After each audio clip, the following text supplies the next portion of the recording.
कक्षा 10वीं विषय गणित प्रश्नावली 13.1 अध्याय 13 पृष्ठीय क्षेत्रफल और आयतन। प्रश्न क्रमांक 5वां, एक घनाकार ब्लॉक के एक फलक को अंदर की ओर से काटकर एक अर्धगोलाकार गड्ढा इस प्रकार बनाया जाता है कि अर्धगोले का व्यास घन के किनारे के बराबर है। शेष बचे ठोस का पृष्ठीय क्षेत्रफल ज्ञात कीजिए। अब इसके पृष्ठीय क्षेत्रफल ध्यान से देखिए, यह आकृति कुछ इस प्रकार की है। क्या घनाकार ब्लॉक है, उसके अंदर एक गड्ढा किया गया है जो अर्धगोले के आकार का है। तो हमको शेष बचे इसका क्या पृष्ठीय क्षेत्रफल ज्ञात करना है। तो आकृति कुछ इस प्रकार की है, दिया है। क्या दिया हमारे पास? हम जानते हैं कि इस अर्धगोले का जो अधिकतम व्यास होगा, अर्धगोले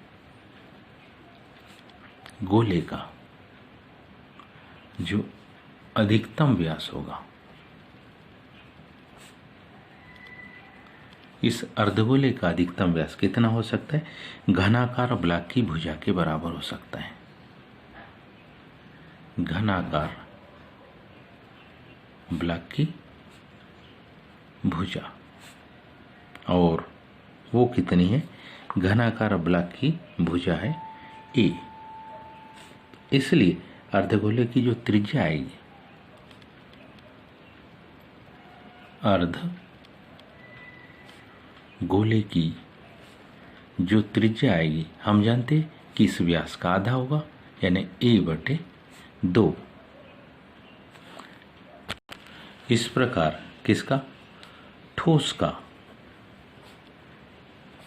कौन सा पृष्ठीय क्षेत्रफल हम लिखें।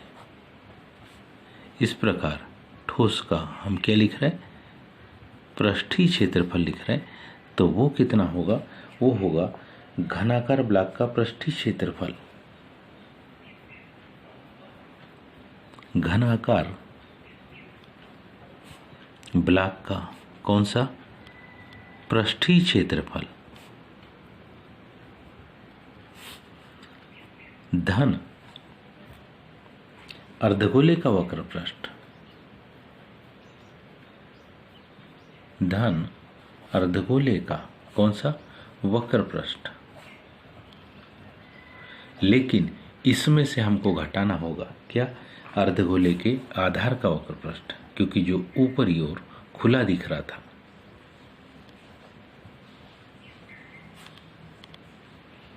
अर्धगोले के किसका?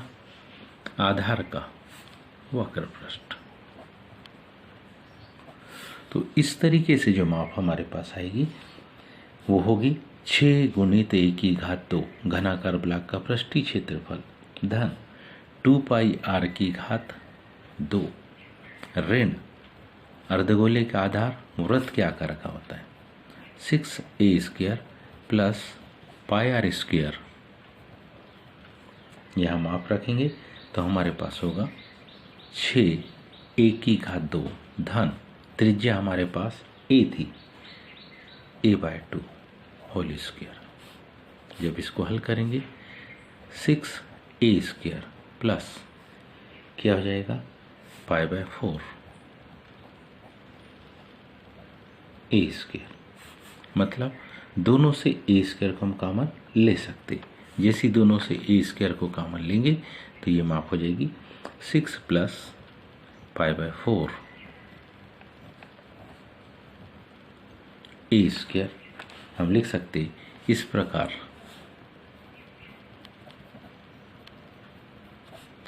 ठोस का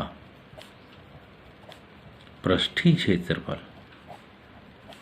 इस प्रकार ठोस का कौन सा पृष्ठीय क्षेत्रफल हमारे पास आ गया, जिसको हम लिखेंगे 6 प्लस π/4 a²।